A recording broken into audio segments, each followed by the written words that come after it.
Finally ज्या दिवसाची आम्ही आतुरतेने वाट बघत होतो की तो आज दिवस आलाय. आज 15 मे आहे. आमचं खूप म्हणजे स्वप्न होतं की आमचं घर बांधायचं गावामध्ये आणि माझ्या मम्मीचं स्वप्न होतं, माझ्या पप्पांचं स्वप्न होतं. आज आम्ही ते स्वप्न त्यांचं पूर्ण केलंय आणि फायनली आम्ही आमचं आज घर बांधलंय आणि आज खूप छान वाटतंय.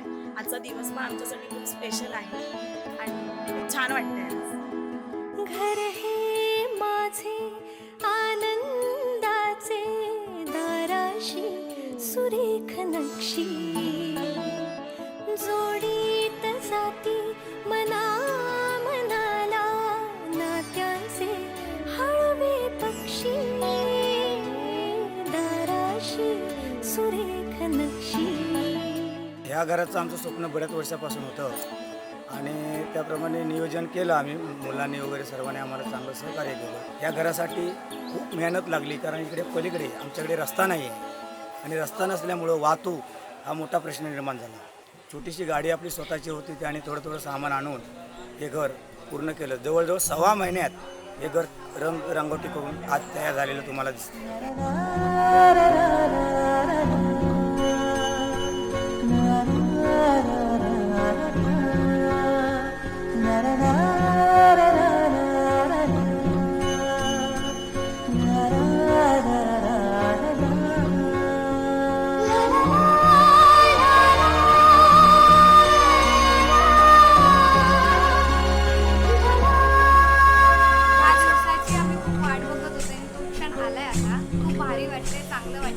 गणपती बाप्पा मंगल मूर्ती. स्वर्ग हा घात तो हवा साथ ही तुझी जणू उन्हात चांदवा.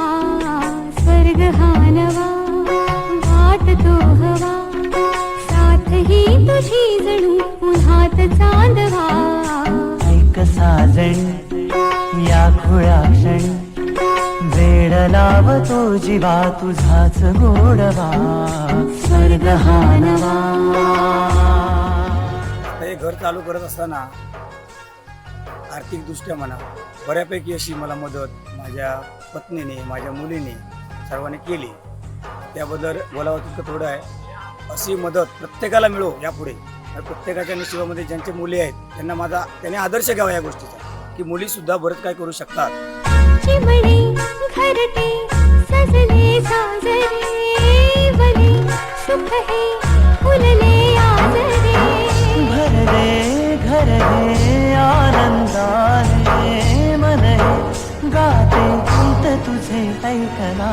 ला ला ला ला ला प्रेम गीत छेडितो पुरात पालवा.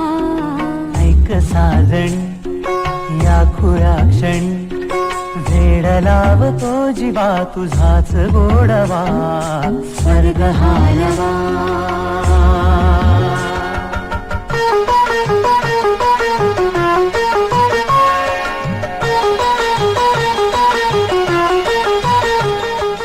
हे घर करत असताना भरपूर पराकष्ट करावी लागली, भरपूर मेहनत करावी लागली. घराचं काय साहित्य म्हणा किंवा काय म्हणा कामगारांना हँडल करणं म्हणा. ईश्वराच्या कृपेने मला देवाने शक्ती दिली आणि मी ते कुटुंबासाठी घरात एवढं मोठं उभं फुले घर स्वप्नातले सजणी झुलले तन मन नाचले.